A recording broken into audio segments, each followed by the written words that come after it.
सारी दुनिया है लॉकडाउन में, कोरोना है सबका रोना। डरने वाली बात नहीं है, सावधानी हमको रखनी है। 1 मीटर की दूरी से बात है हम सबको करनी है। बच्चों आओ पढ़ो सभी, कोरोना से डरो नहीं। बच्चों आओ पढ़ो सभी, कोरोना से डरो नहीं। पढ़ना लिखना है सबको, आगे बढ़ना है सबको। नमस्कार, मैं डॉक्टर विकास कुमार, प्रिंसिपल सनातन धर्म इंटर कॉलेज मीरापुर, जिला मुजफ्फरनगर। ऑनलाइन क्लासेस में आप सभी का अभिनंदन करता हूं। मैं आज कक्षा 10 के छात्र छात्राओं के लिए भौतिक विज्ञान विषय अध्याय विद्युत इलेक्ट्रिसिटी के अंतर्गत चालक के प्रतिरोध को प्रभावित करने वाले कारक, प्रतिरोधों का श्रेणीक्रम व समांतर क्रम संयोजन आदि विषयों पर आज आपसे चर्चा करूंगा। मैंने अपने लास्ट पीरियड में आपसे ओम का नियम डिस्कस किया था। मैं वहीं से अपनी बात आरंभ करना चाहता हूं। एक बहुत महत्वपूर्ण नियम जिसके अनुसार यदि किसी वैद्युत परिपथ में धातु के तार के दोनों सिरों के बीच विभवांतर उसमें प्रवाहित होने वाली धारा के समानुपाती होता है, परंतु तार का ताप, दाब व अन्य भौतिक अवस्थाएं स्थिर होनी चाहिए। यदि कोई चालक तार है, उस चालक तार के सिरों के बीच हम विभवांतर को धीरे धीरे बढ़ाएं, तब चालक तार में बहने वाली धारा भी उसी अनुपात में बढ़ती चली जाती है। उस नियम को ओम का नियम कहते थे। V समानुपाती I, V upon I is equal to नियतांक, और समानुपाती हटाकर एक नियतांक हम लगाते हैं R।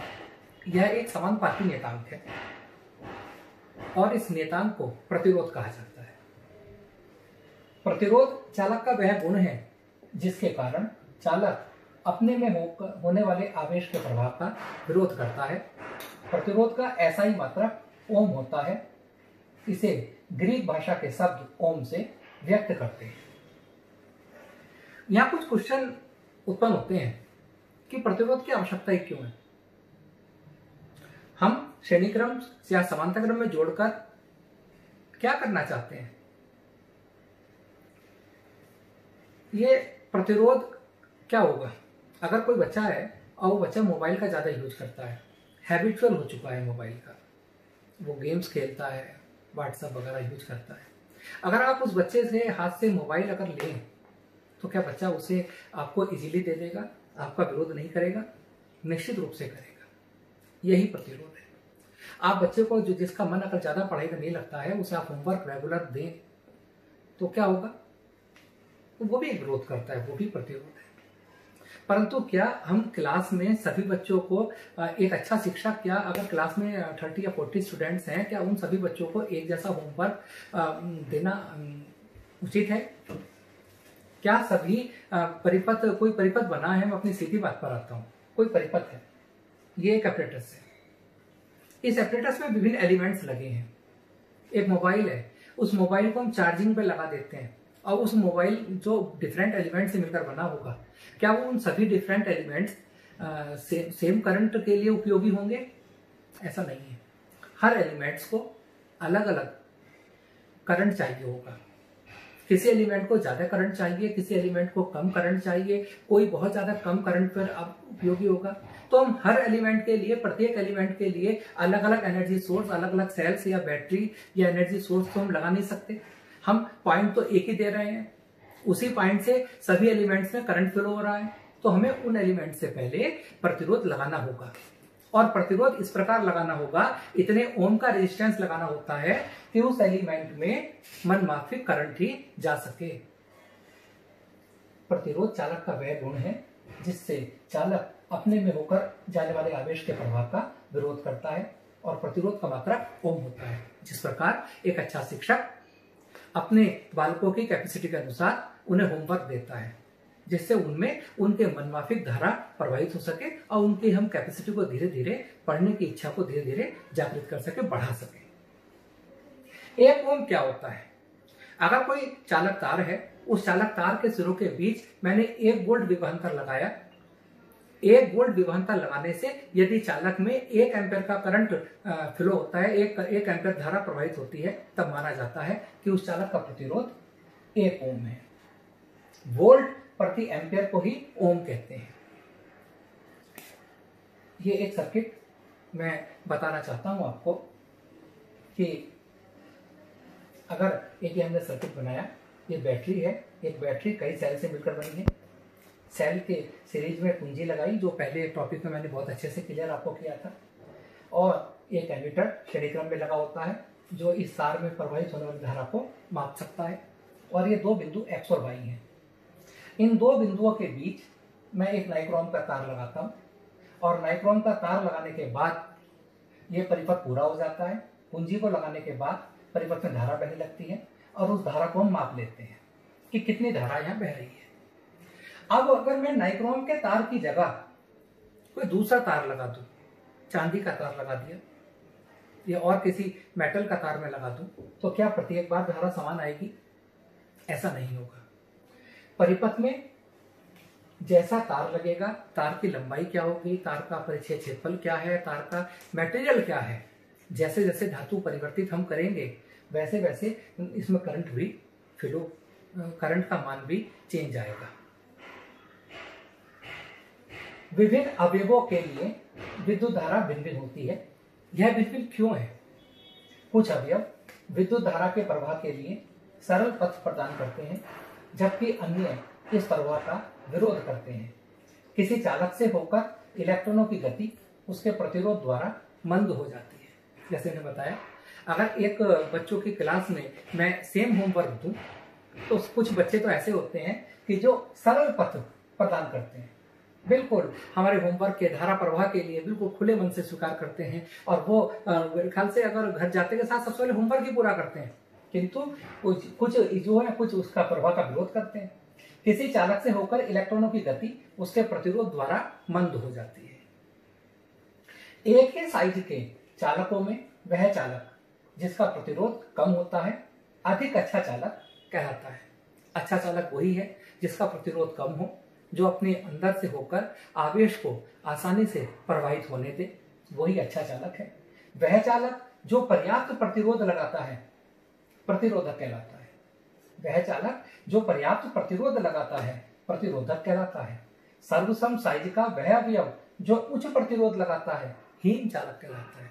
अच्छा चालक वो जो प्रतिरोध कम लगाए, अपने से होकर आवेश को इजीली प्रवाहित होने दे। और हीन चालक कौन? हीन चालक वो जो ज्यादा प्रतिरोध लगाए।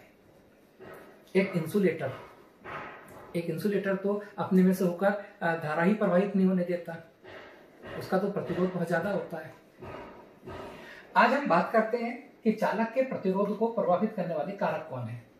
क्लास में तो जैसे मैंने बार बार एग्जाम्पल में ले रहा हूँ, क्लास में तो प्रतिरोध के कारक बहुत ज्यादा होते हैं। अभी ऑनलाइन क्लासेस के लिए ले लीजिए आप बात, बहुत से कारक ऐसे भी प्रतिरोध है जो अनचाहे होते हैं। अगर किसी के पास नेटवर्क प्रॉब्लम, बहुत गांव में इंटीरियर में आज भी नेटवर्क नहीं होता है, किसी पे अच्छे मोबाइल की प्रॉब्लम, स्टोरेज नहीं होता है, तो ये प्रतिरोध ही तो है, आम जीवन के प्रतिरोध। और प्रतिरोध तो होना भी बहुत जरूरी है। अगर प्रतिरोध ना हो तो अच्छी सभी बातों के लिए हाँ में हाँ करनी भी ठीक नहीं होगी। बच्चों के लिए कुछ गलत बातें भी होती है, वहां भी हमें प्रतिरोध अवरोध उत्पन्न करना होता है। चालक के प्रतिरोध को प्रभावित करने वाले कारक, इसके लिए हम एक एक्टिविटी करते हैं। एक्टिविटी के लिए एक सेल लिया, सेल के धनात्मक सिरे से एमीटर का धनात्मक सिरा जोड़ दिया, एमीटर के ऋणात्मक को कुंजी से जोड़ दिया, और यहाँ 2 पॉइंट के बीच एक चालक तार लगा दिया। मैंने ये एक चालक तार नंबर 1 लगाया पहले, ये अलग चालक तार है, लगे हुए नहीं है, ये फ्री में अलग रखे हुए हैं। मैंने एक चालक तार लगाया, और उस चालक तार के लिए करंट को जब परिपथ पूरा हो जाता है, परिपथ में धारा बहने लगती है, और परिपथ में बहने वाली धारा को हम एमीटर की सहायता से मापते हैं। और जैसा कि आप देख रहे हैं कि एमीटर को हमेशा हम परिपथ में श्रेणी क्रम में लगाते हैं। हम इस एमीटर की सहायता से इस चालक तार नंबर 1 में बहने वाली धारा को माप लेते हैं, उसे हम नोट कर लेते हैं कागज पर। मान लिया वो धारा 1 एम्पियर आती है। अब मैंने क्या किया, इस चालक तार 1 को हटा देता हूं और इस चालक तार की जगह चालक तार नंबर 2 लगा देता हूं। और आप देख रहे हैं चालक तार नंबर 2 की लंबाई ज्यादा है, मोटाई बिल्कुल चालक 1 की बराबर है, और इस चालक तार 1 की जगह मैंने चालक तार 2 लगा दिया। अर्थात मैं ये कहना चाहता हूं कि इन दोनों पॉइंट के बीच मैंने एक ऐसा तार लगा दिया जिसकी मोटाई पहले तार के समान है, किंतु जिसकी लंबाई पहले तार से बिल्कुल दुगनी है। जैसा ही हम ऐसा करते हैं और फिर से एमीटर का पार्ट बदल जाता है, एमीटर धारा मापता है और परिपथ में धारा का मान पहले से आधा हो जाता है, ठीक आधा हो जाता है। अगर पहले धारा 1 एम्पियर थी तो 1 की जगह 2 तार लगाने, नंबर 2 वाला तार लगाने पर धारा का मान 0.5 एम्पियर हो जाता है। ऐसा क्यों हुआ? स्पष्ट है कि तार की लंबाई दुगनी होने से प्रतिरोध दुगना हो गया और प्रतिरोध के दुगने होने पर धारा का मान आधा हो गया। अब मैं क्या करता हूं, चालक तार 1 की जगह अब हम चालक तार 3 का प्रयोग करते हैं, और चालक तार 3 का जो परिच्छेद क्षेत्रफल है वो एक पहले वाले चालक तार से दुगना है। परिच्छेद क्षेत्रफल, अगर ये चालक तार सपोज करो है, सेल नहीं है, तो ये जो हुआ ये परिच्छेद क्षेत्रफल अनुप्रस्थ काट का क्षेत्रफल कहलाता है, और यह क्षेत्रफल क्या है? दुगना है। तो क्या हुआ, जैसे ही 1 की जगह नंबर 3 वाला तार मैंने यूज किया, उसका क्या हुआ, तुरंत परिपथ में धारा का मान भी दुगना हो गया। पहले 1 एम्पियर था, अब क्या हो गया, धारा का मान दुगना हो गया। धारा का मान दुगना होने का मतलब है प्रतिरोध आधा हो गया। अर्थात तार की लंबाई के बढ़ने पर चालक तार का प्रतिरोध बढ़ जाता है, उसी अनुपात में बढ़ जाता है, और परिच्छेद क्षेत्रफल का मान बढ़ने पर चालक तार का जो प्रतिरोध है वो घट जाता है, धारा का मान बढ़ गया। अब मैं चालक 1 की जगह चालक तार नंबर 4 का यूज करता हूं, और यह किसी अन्य धातु का है। किसी अन्य धातु का तार प्रयोग करने पर भी एमीटर का पार्ट बदल जाता है। इस प्रकार जैसे कि मेरा टॉपिक था कि चालक का प्रतिरोध किन किन कारकों पर निर्भर करता है, यह समरी निकल कर आती है कि चालक का प्रतिरोध चालक की लंबाई पर, चालक के अनुप्रस्थ काट के क्षेत्रफल पर और चालक के पदार्थ की प्रकृति पर निर्भर करता है। प्रतिरोध लंबाई के समानुपाती होता है, परिच्छेद क्षेत्रफल के व्युत्क्रमानुपाती होता है। इन दोनों को अगर मैं एक जगह मिला दूं तो R समानुपाती L/A, समानुपाती हटाकर एक नियतांक लगाते हैं, ये नियतांक रो पदार्थ की प्रकृति पर निर्भर करता है, और रो अनुपातिक नियतांक है, तो इस नियतांक को चालक के पदार्थ की वैद्युत प्रतिरोधकता या विशिष्ट प्रतिरोध कहा जाता है। यह चालक का विशिष्ट प्रतिरोध है। यह चालक के पदार्थ पर निर्भर करता है, चालक की लंबाई पर, चौड़ाई पर, परिच्छेद क्षेत्रफल पर किसी बात पर निर्भर नहीं करता है। एक क्वेश्चन बहुत अच्छा आता है, किसी तार को हमें तार दिया गया और उस तार को खींचकर लंबाई दुगनी कर दी गई, विशिष्ट प्रतिरोध पर क्या प्रभाव पड़ेगा? अरे भाई, अगर कोई चांदी का तार देते या तांबे का तार देते और तांबे के तार को खींचकर मैं लंबाई दुगनी कर दूं, क्या तार तांबे से चांदी का हो जाएगा? अगर ऐसा होता तो दुनिया लगी होती, तांबा खरीदती, लंबाई खींच कर चांदी बना देती, पैसे ही माला माल हो जाते। क्योंकि खींचने पर, पीटने पर, ऐसा करने से पदार्थ नहीं बदलता। जिस पदार्थ का तार होता है, पदार्थ वही रहता है, केवल भौतिक अवस्थाएं बदल जाती हैं, और इस प्रकार उस तार का विशिष्ट प्रतिरोध नहीं बदलेगा। ρ=RA/L। अगर मैं L को 1 मीटर लूं, A को 1 वर्ग मीटर लूं, तब ρ=R। अर्थात मैं कह सकता हूं कि किसी पदार्थ का विशिष्ट प्रतिरोध उस पदार्थ के 1 मीटर लंबे और 1 वर्ग मीटर परिच्छेद क्षेत्रफल वाले चालक तार के प्रतिरोध के बराबर होता है, और विशिष्ट प्रतिरोध का मात्रक ओम मीटर होता है। ओम मीटर इसका मात्रक होता है। वैद्युत प्रतिरोधकता चालक के पदार्थ का अभिलाक्षित गुणधर्म है। धातुओं व मिश्र धातुओं की प्रतिरोधकता बहुत कम होती है। धातुओं व मिश्र धातुओं की प्रतिरोधकता बहुत कम होती है, ये अच्छे चालक होते हैं। मिश्र धातु जो 2 या 2 से अधिक धातुओं से मिलकर बनी होती है, मिश्र धातुओं की प्रतिरोधकता उनकी अवयवी धातुओं की अपेक्षा अधिक होती है। अर्थात अगर कोई मिश्र धातु जिन धातुओं से मिलकर बनी है, उन धातुओं से मिश्र धातु की प्रतिरोधकता अधिक होती है। किसी पदार्थ का प्रतिरोध व प्रतिरोधकता दोनों ही ताप में परिवर्तन के साथ साथ परिवर्तित हो जाते हैं। एक क्वेश्चन जो मैंने अभी बताया, एक तार मैंने लिया और किसी तार को खींचकर उसकी लंबाई दुगनी कर दी जाती है, तार के पदार्थ के विशिष्ट प्रतिरोध पर क्या प्रभाव पड़ेगा? मैंने बताया प्रतिरोधकता पदार्थ का एक विशिष्ट लक्षण है। यह पदार्थ की तार की लंबाई, परिचय क्षेत्रफल आदि पर निर्भर नहीं करता है। विशिष्ट प्रतिरोध उतना ही रहेगा। एक न्यूमेरिकल और लेता हूं। किसी धातु के 1 मीटर लंबे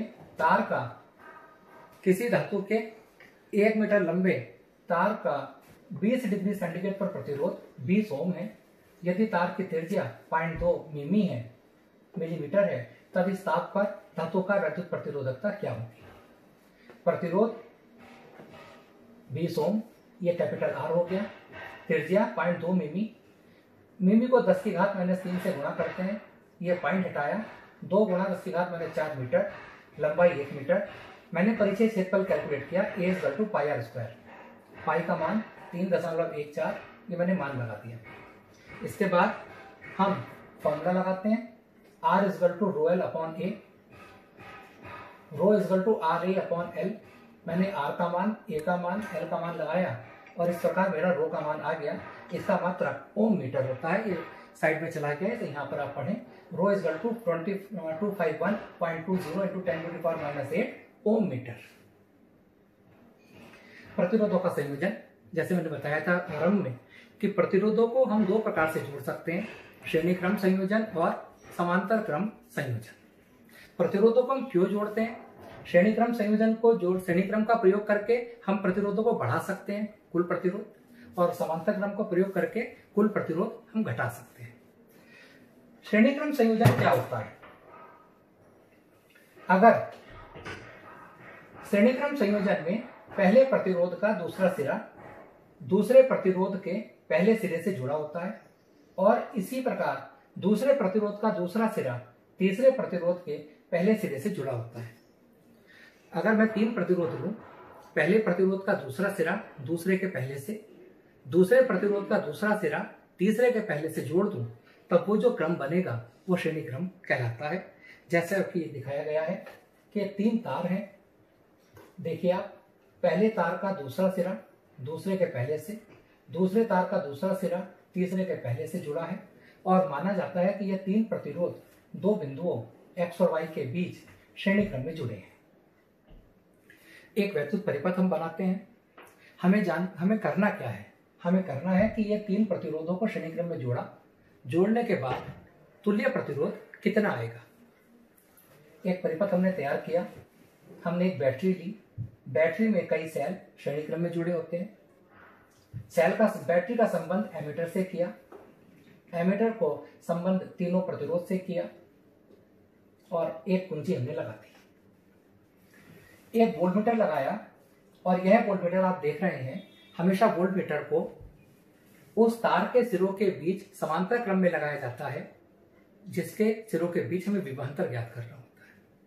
यह वोल्टमीटर इन तीनों प्रतिरोधों के कोनों के बीच x और y के बीच लगा है। कुंजी को बंद करते हैं। कुंजी को बंद करते के साथ परिपथ में धारा बहने लगती है बैटरी के कारण। धारा बहने पर हम एमीटर का पाठ्यांक नोट कर लेते हैं और इस वोल्टमीटर का पाठ्यांक भी हम नोट कर लेते हैं। यह धारा पूरे परिपथ की कुल धारा होगी और यह विभवांतर का मान इन तीनों प्रतिरोध के सिरों के बीच कुल विभवांतर होगा। इसे हम नोट डाउन कर लेते हैं। उसके बाद हम प्रत्येक प्रतिरोध के सिरों के बीच 3 बार वोल्टमीटर लगाते हैं या अलग अलग 3 वोल्टमीटर भी हम लगा सकते हैं। एक प्रतिरोध R1 के सिरों के बीच, प्रतिरोध R2 के सिरों के बीच और प्रतिरोध R3 के सिरों के बीच हम वोल्टमीटर लगाते हैं और तीनों मान हम नोट कर लेते हैं। मान लिया प्रतिरोध R1 के सिरों के बीच विभवांतर V1 है, R2 के सिरों के बीच विभवांतर V2 है और R3 के सिरों के बीच विभवांतर V3 है। हम पाते क्या है? हम ये 3 वोल्ट विभवांतर मापने के बाद और अगर हम बात करें एमीटर की, अगर हम इस एमीटर को यहाँ लगा दें या यहाँ पर लगा दूं X और R1 के बीच, या यहाँ लगा दें, कहीं भी हम इस वायर में लगा दें श्रेणी क्रम में, इस एमीटर का मान हमेशा धारा का मान सेम आता है। एमीटर धारा के एक ही पार्ट को पार पड़ता है। इस प्रकार हम कह सकते हैं कि श्रेणी क्रम में धारा का मान समान होता है। यदि 3 प्रतिरोध या 4 प्रतिरोध या जितने भी प्रतिरोध दो बिंदुओं के बीच श्रेणी क्रम में लगे हैं तो प्रत्येक प्रतिरोध में धारा का मान समान होता है। और जो ये 3 विभवांतर आए हैं, यह पाया जाता है कि इन तीनों विभवांतर का योग जो हमने टोटल X और Y के भी विभवांतर मापा था उसके बराबर होता है। इनसे हम 2 निष्कर्ष निकालते हैं कि सभी प्रतिरोधों में समान धारा प्रवाहित होती है। परिपथ के श्रेणी क्रम संयोजन के सिरों के बीच कुल विभवांतर सभी प्रतिरोधों के अलग अलग विभवांतर के योग के बराबर होता है। प्रतिरोध R1, R2, R3 तीनों श्रेणी क्रम में जुड़े हुए हैं। तीनों प्रतिरोधों में समान मान की धारा I प्रवाहित हो रही है। तीनों प्रतिरोधों पर विभवांतर V1, V2, V3 है। V1, V2, V3 का मान ओम के नियम से निकाल सकते हैं। V IR होता था, V1 IR1।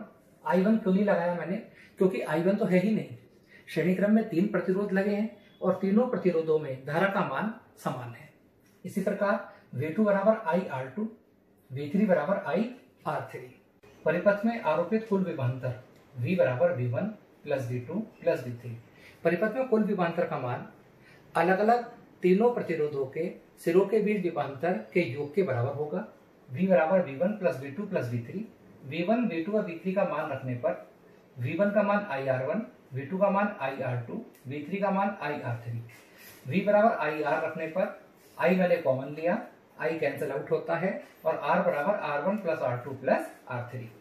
R को श्रेणी क्रम में प्रतिरोधों का तुल्य या कुल प्रतिरोध कहते हैं। इस प्रकार श्रेणी क्रम में यदि मैं 3 प्रतिरोध लूं, 2 ओम, 3 ओम और 5 ओम को, और उन तीनों प्रतिरोधों को किन्हीं 2 बिंदुओं के बीच श्रेणी क्रम में जोड़ दूं, तब उनका कुल प्रतिरोध R बराबर 2 प्लस 3 प्लस 5 बराबर 10 ओम होगा।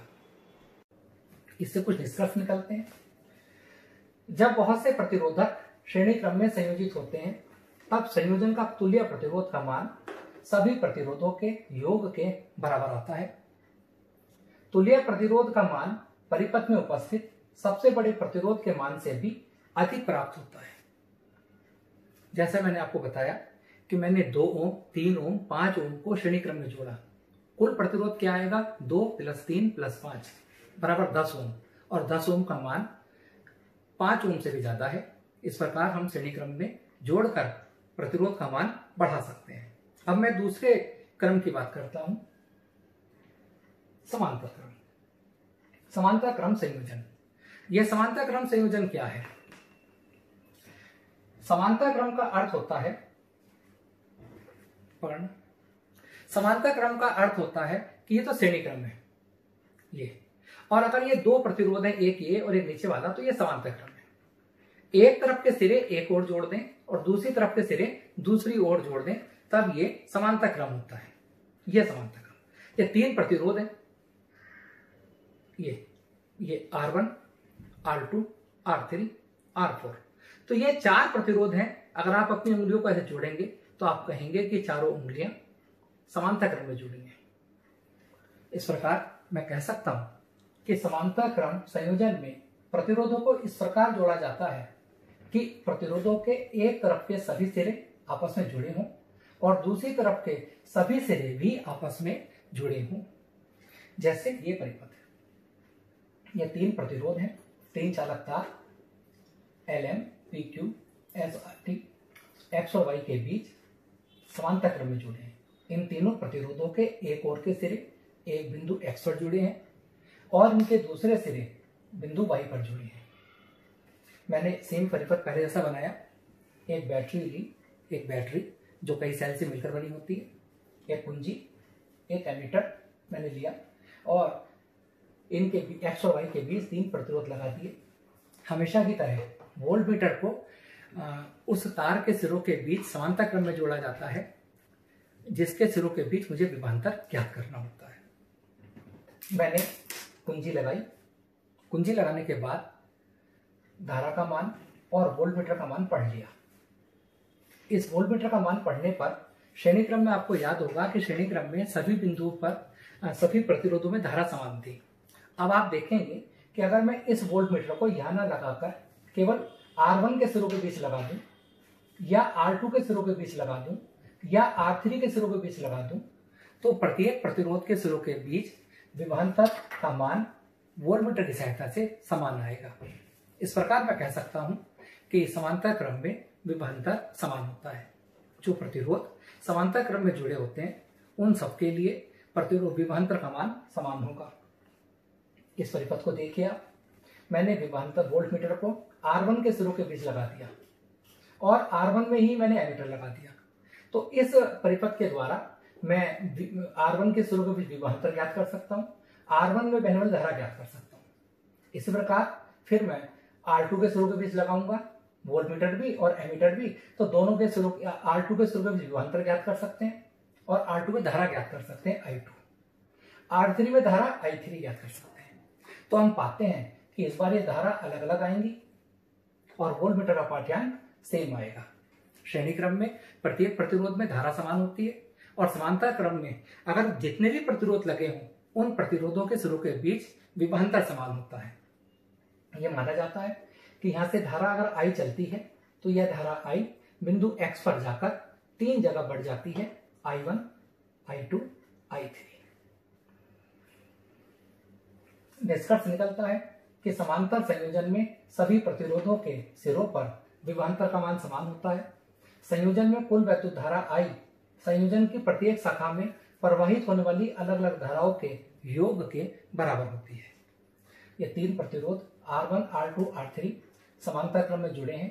तीनों प्रतिरोधों पर विभवांतर का मान समान है तथा R1, R2, R3 में प्रवाहित होने वाली धारा क्रमशः I1, I2, I3 है और कुल धारा का मान I है। तब ओम के नियम से V बराबर I1 R1, V बराबर I2 R2, V बराबर I3 R3। I1 का मान V1 अपॉन R1, I2 का मान V अपॉन R2, I3 का मान V अपॉन R3। परिपथ में प्रवाहित कुल धारा का मान। इस प्रकार श्रेणी क्रम में जुड़े सभी प्रतिरोधों में धारा का मान समान होता है। समांतर क्रम में जितने प्रतिरोध जुड़े होते हैं उनमें धारा का मान भिन्न भिन्न होता है, परंतु कुल धारा का मान उन धाराओं के योग के बराबर होता है। I बराबर I1 plus I2 plus I3।